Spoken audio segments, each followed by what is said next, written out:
Kok tergantung kerudung sih ya.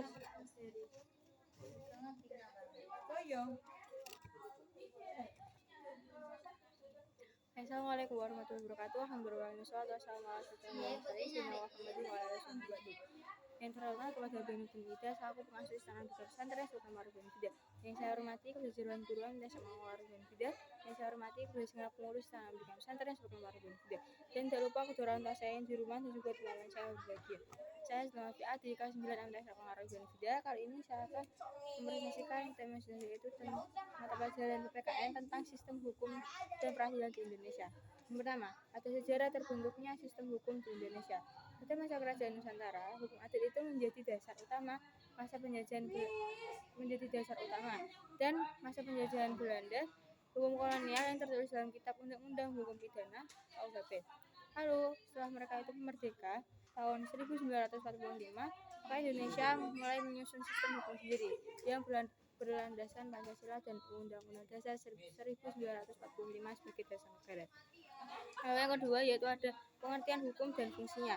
Hukum adalah serangkaian aturan yang bersifat mengikat untuk mengatur perilaku manusia. Sedangkan fungsinya yaitu untuk menjaga ketertiban dan keadilan dan juga memberikan perlindungan warga negara agar haknya itu terlindungi.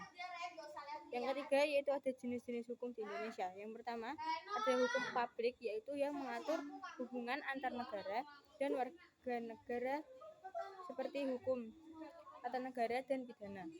Yang kedua yaitu ada hukum privat yang mengatur hubungan antar individu seperti hukum perdata, hukum dagang dan juga hukum keluarga. Yang terakhir yaitu ada hukum tertulis yaitu undang-undang dan hukum yang tidak tertulis itu seperti adat yang di Indonesia.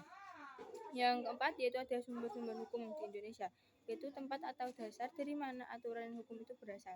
Sumbernya itu terdiri dari Undang-Undang Dasar 1945 sebagai hukum dasar tertinggi undang-undang dan juga peraturan pemerintah, peraturan presiden dan peraturan daerah.